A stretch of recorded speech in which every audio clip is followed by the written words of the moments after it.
నమస్తే, నేను ప్రశాంత్. ఏపీ మాజీ సీఎం జగన్మోహన్ రెడ్డి పైన ఎన్ని కేసులు ఉన్నాయో మనమైతే చూస్తూనే ఉన్నాం. అలాంటిది సోషల్ మీడియాలో జగన్మోహన్ రెడ్డి పైన కాకుండా చంద్రబాబు పైనే చాలా ఉన్నాయని చెప్పేసి ఇలా సోషల్ మీడియాలో కొన్ని వైరల్ చేస్తూ ఉన్నారు. ఇంతకీ మరి ఎవరి మీద ఎన్ని కేసులు ఉన్నాయనే విషయాలు అయితే తెలుసుకుందాం. దీని గురించి అయితే మాట్లాడేందుకు ప్రస్తుతం మనతో పాటు సీనియర్ జర్నలిస్ట్ జయదేవ్ గారు ఉన్నారు. నమస్తే అండి. నమస్తే సార్. ఏంటి సార్, సోషల్ మీడియాలో జగన్ గారి మీద కాకుండా చంద్రబాబు గారి మీదనే ఎక్కువ కేసులు ఉన్నాయని చెప్పేసి ఈ మధ్యకాలంలో కొన్ని వైరల్ చేస్తూ ఉన్నారు. ఇది ఎంతవరకు నిజం? నిజానికి అసలు ఎవరి మీద ఎన్ని కేసులు ఉండొచ్చు? ఇది ఎలా ఉందంటే, మీరు అడిగే క్వశ్చన్లు అంటే మొన్న తెనాలి వెళ్ళినప్పుడు జగన్మోహన్ రెడ్డి గారు చంద్రబాబు నాయుడు గారి మీద 21 కేసులు ఉన్నాయన్నట్టుగా ఏదో పెట్టారట. సో దానికి సోషల్ మీడియాలో ఇప్పుడు వైరల్ అవుతున్న అంశం ఏంటంటే, జల్లెడు వెళ్ళి సూదిని విక్రయించిందంట. సూది నీ ముట్టెనక కన్నం ఉంది అని. బట్ సూది అందంట, నా ముట్టెనక ఒకటే ఉంది, నీకు జల్లెడి ముట్టంతా కన్నాలే కదా, నువ్వు నన్ను అది చూస్తున్నాడు నువ్వు చూడకుండా. ఇప్పుడు చంద్రబాబు నాయుడు గారి మీద కేసులు ఉన్నాయని వీళ్ళు అంటున్నారు. ఎవరు పెట్టిన కేసులు అవి? ఇది రాజశేఖర రెడ్డి గారి హయాం నుంచి కూడా ఆ కేసులు వేశారు. ఇప్పుడు దాంట్లో ఒక్కటైనా దానికి ఒక ఈడీ జప్తు చేసిందని కానీ, సిబిఐ ఫైల్ చేసిందని కానీ, లేదంటే మరొక స్వచ్ఛంద సంస్థ ఛార్జ్షీట్ దాఖలు చేసిందని కానీ ఏమైనా ఉందా? లేదు కదా. అంతెందుకండి, మొన్న ఎలక్షన్స్ ముందు కూడా చంద్రబాబు నాయుడు గారిని అరెస్ట్ చేశారా? పోనీ చంద్రబాబు నాయుడిని అక్రమం అరెస్ట్ కాదు అనుకుందాం వైసీపీ వాళ్ళ వెర్షన్లోనే. మరి 52 రోజులు ఆయన లోపల ఉండి బయటకు వచ్చిన తర్వాత ఏ అధికారి అయితే పనిచేశాడో ఆ అధికారి యొక్క అనుచరులు ఆ పత్రాలన్నీ తగలబెట్టేసిన తర్వాత ఆయన ఎక్కడో గౌహతికి ఎక్కడికో ట్రాన్స్ఫర్ ఎందుకు వెళ్ళిపోయాడండి? ఆ పత్రాలు ఎందుకు అంటే సృష్టించిన పత్రాలు అవి. ఇంకా డబుల్ కేసు అవుద్ది కదా. ఏదో క్రియేట్ చేసి ఆయన ఇబ్బంది పెట్టాలని 30 తిప్పలు పెట్టి అరెస్ట్ చేసేటప్పుడు మరి ఆ పత్రాలు ఏంటి? మరి ఉంచొచ్చు కదా. అవి ఎందుకు తగలబెట్టేశారు? కింద స్థాయి ఉద్యోగుల పెద్ద వీడియో కూడా టీడీపీ సోషల్ మీడియా వైరల్ అయిందిగా. ఎందుకు తగలబెట్టారంటే అవి పుట్టించినవి, క్రియేట్ చేసినవి. సో చంద్రబాబు నాయుడు గారి మీద కేసు అయితే లేవు. సో ఆయన మొన్న తెనాలిలో ఒక గంజాయి బ్యాచ్కి పరామర్శించుకెళ్ళినప్పుడు తిరిగి చంద్రబాబు నాయుడు గారి మీద కేసులు ఉన్నాయని అంటాడు. ఈయన ఇలా ఎట్లాంటి వాళ్ళు మాట్లాడితే ఎలా ఉంటుంది చెప్పండి. ఇప్పుడు అలవైకుంఠపురం సినిమాలో ఒక డైలాగ్ ఉంటుంది, ఎవడు వాడు లంచాలు తీసుకుంటున్నాడా వాడు వెంటనే సస్పెండ్ చేసేయండి తీసేయండి అని అంటే ఆడు మాట్లాడుతుంటారు హర్షవర్ధన్. వెంటనే బన్నీ వచ్చి, మీరు ఒక వర్గానికి ఇన్స్పిరేషన్ సార్, మీలాంటి బాగా చెప్పారు సార్ అంటే, ఈయనే హాస్పిటల్ బిల్లులో 1,25,000 అయితే 2 లక్షలు తీసుకుని 75,000 నొక్కేశాడు. ఆ సినిమాలో చూపిస్తాడు కదా. అంటే అవినీతి చేసేవాడే మళ్ళీ అవినీతి గురించి మాట్లాడితే మీరు ఒక వర్గానికి ఇన్స్పిరేషన్ సార్ అని అంటాడు కదా.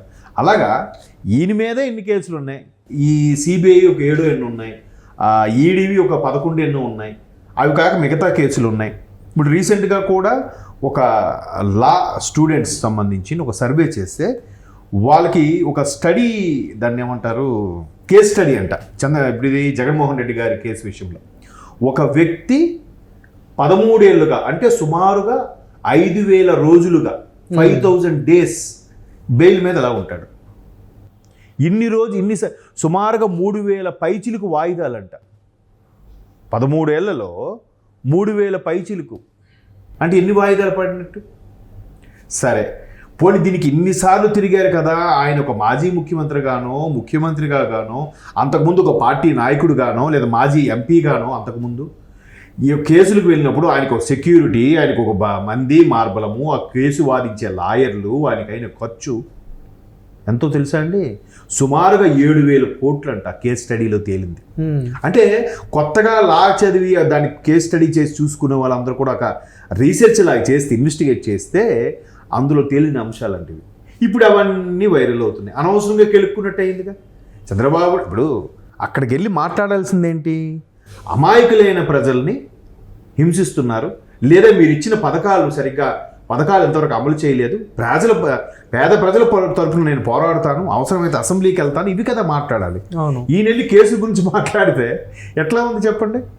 అనవసరంగా కెలుక్కున్నట్టు. ఇప్పుడు వెంటనే ఏమైంది, అక్కడ ఉండే వాళ్ళందరూ కూడా ఇప్పుడు న్యూట్రల్గా ఉంటారు కొంతమంది, అంటే ఏ పార్టీకి చెందిన వాళ్ళు, ఈ లా చేసేవాళ్ళు, లేదంటే జనరల్గా సోషల్ ఎలిమెంట్ మీద ఫైట్ చేసేవాళ్ళు, వాళ్ళందరూ. మొన్న కూడా ఒక ఆయన పేరు నల్లమోతు ఏదో, అతను బాగా ఈ మధ్యన యూట్యూబ్లో షార్ట్స్లో పెడుతున్నాడు.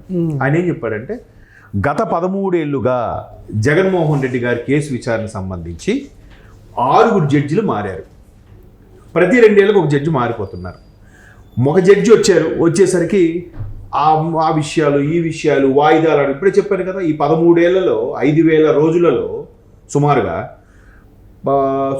3,000 సార్లు వాయిదాలు తీసుకున్నారంటే ఎన్ని వాయిదాలు అడిగారు? సార్ దీనికి సంబంధించి మేము ఎక్స్ప్లెనేషన్ ఇస్తాం, సార్ వాయిదా ఇవ్వండి, కేసు కొంచెం పోస్ట్ పోన్ చేయండి అని రిక్వెస్ట్ చేసుకోవడమే. ఎందుకు రిక్వెస్ట్ చేసుకుంటున్నారట? ప్రతిసారి కూడా జగన్మోహన్ రెడ్డి గారితో ఆయన తరపు లాయర్లు డిశ్చార్జ్ పిటిషన్ వేస్తున్నారంట. సార్ ఇప్పుడు ఇదంతా వైసీపీ సోషల్ మీడియా చేస్తున్న ఆరోపణలే అనుకోవచ్చా? ఇప్పుడు వైసీపీ వాళ్ళు ఏం చేశారంటే జగన్మోహన్ రెడ్డి అన్న మాట్లాడారు కదా అని చెప్పి సోషల్ మీడియాలో చంద్రబాబుకి ఇన్ని కేసులు ఉన్నాయని చెప్పి వైరల్ చేశారు. ఇంకా వీళ్ళు ఊరుకుంటారా? మొత్తం తవ్వి తీసేసరికి జగన్మోహన్ రెడ్డి గారి మీద ఎక్కువ కేసులు ఉన్నాయి.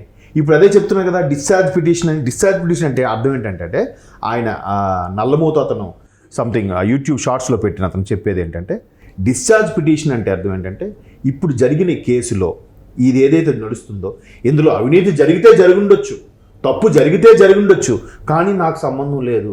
ఇది ఎక్కడ లెక్క? దాంట్లో సంబంధం ఉందని కదా నిన్ను అరెస్ట్ చేస్తే జరిగితే జరుగుండొచ్చు, బాబు నన్ను మాత్రం వదిలేయండి ఏం చేయొద్దు అన్నట్టుగా పెట్టే భావం అట డిశ్చార్జ్ పిటిషన్. అట్లా పెట్టేస్తే వాళ్ళేమే ఊరుకుంటారా? సో ఆయన అందులో ఇంకోటి కూడా చెప్పాడు, ఎప్పటికీ 6 జడ్జిలు మారారు. 12 ఏళ్ళు అయిపోయింది, సుమారు 13 ఏళ్ళు అవుతుందిగా. 6 ఏళ్ళు 12, 6 మారి 2 ఏళ్ళకి ఒక చొప్పున 6వ అతను కూడా ట్రాన్స్ఫర్ చేశారట. ఎందుకు ట్రాన్స్ఫర్ చేశారో తెలుసా? ఒంట్లో బాగాలేదని జడ్జికి ట్రాన్స్ఫర్ చేశారట. తీర్పిచ్చే టైంకి ఒంట్లో బాగాలేకపోతే ఆయన సిక్ లీవో లేదంటే హాలిడే 1 మంత్ సిక్ లీవో లేదా ఇంకా హాలిడే మీద పంపించాలి, కానీ ట్రాన్స్ఫర్ పెట్టడం ఏంటి? ఆయన అదే చెప్పాడు. ఇట్లాంటి జరుగుతున్న ప్రస్తుత భారతదేశ న్యాయ వ్యవస్థలో ఆ గంజాయి తీసుకున్న వ్యక్తులు ఎవరినైతే ఉన్నారో వాళ్ళు పోలీసులు నడి రోడ్డు మీద కొట్టగానే చాలామంది నెటిజన్స్ సంతోషం వ్యక్తం చేశారంట. అంటే ఇన్స్టెంట్ జస్టిస్కి చాలామంది ఇంపార్టెన్స్ ఇస్తున్నారు. అది చట్టాన్ని చేతిలోకి తీసుకొని వాళ్ళు శిక్ష విధించేది కరెక్ట్ కాదు కదా. ఎంతవరకు కరెక్టు? దాని మీద కూడా social media, YCP social media ఎవరినైనా తప్పు చేస్తే వాళ్ళు దండించే హక్కు ఎవరికీ లేదు, ఒకవేళ ఆడు ఎంత పెద్ద నేరం చేసినా వాడిని కొట్టకూడదు అన్నట్టుగా కొత్త రకం నినాదం తీసుకొచ్చారు. నడి రోడ్డు మీద ఎవడో ఉన్నాడండి, వాడు చైన్లో ఆగిసి పట్టుకుని పారిపోతున్నాడు, వాడిని ఎదురుగా వచ్చినప్పుడు పట్టుకున్నాడు. ఏం చేస్తాడు? బాబు చైన్ ఇచ్చా, ఓకే నీ హ్యాపీ కదమ్మా, నీ దెబ్బలు ఎంత తగలేదు కదా, నువ్వు వెళ్ళిపోని పంపిస్తాడా? చైన్ లాక్కొని 4 తగిలిస్తాడా? తగిలించడా? అవునా కదా? అది ఇన్స్టెంట్ జస్టిస్ ఎవరైనా కోరుకున్నది అదే. ఇప్పుడు సినిమాలో కూడా విలన్ తప్పు చేస్తే విలన్ క్లైమాక్స్లో ఆడికి బుద్ధి చెప్తే అప్పుడు కదా అబ్బా ఆడి బుద్ధి చెప్పాడని ప్రేక్షకులు ఇగో చల్లారుతుంది, సినిమా సూపర్ హిట్. ఆడిని అలా వదిలేస్తే క్లైమాక్స్లో అలా వదిలేయడం నాకు నచ్చలేదా అని అంటారంటారా? సో అదే పరిస్థితి ఇప్పుడు. ఈయన ఏదైతే చంద్రబాబు నాయుడు గారి మీద కేసులు ఉన్నాయని వాదిస్తున్నాడో ఈయన మీద అన్ని కేసులు ఉన్నాయి. ఆయన క్లియర్గా అందరికీ కేసు స్టడీ కూడా నడుస్తుంది. ఇన్నేళ్ళుగా ఉండడం ఏంటి? అదే కదా రఘురామకృష్ణరాజు గారు లాంటి వాళ్ళు కూడా ఒక సుప్రీంకోర్టుకి లేఖ రాస్తే వాళ్ళు అక్షింతలు వేశారు, హైకోర్టుకి సిబిఐ కోర్టుకి. ఇన్ని రోజులు ఏం చేస్తున్నారా అని చూసారా? మళ్ళీ ఇవన్నీ తెర మీదకి వస్తున్నాయా? ఇప్పుడు ఎవరికి నష్టం? ఇలా చూపిస్తే 3,000 నీ వైపు ఉన్నాయి. అవును, ఇప్పుడు అంతే. మరి ఈ వ్యవస్థ ఎప్పుడు ఎట్లా చెడు తీసుకెళ్తుందో ఎవరికి తెలియదు. Thank you sir.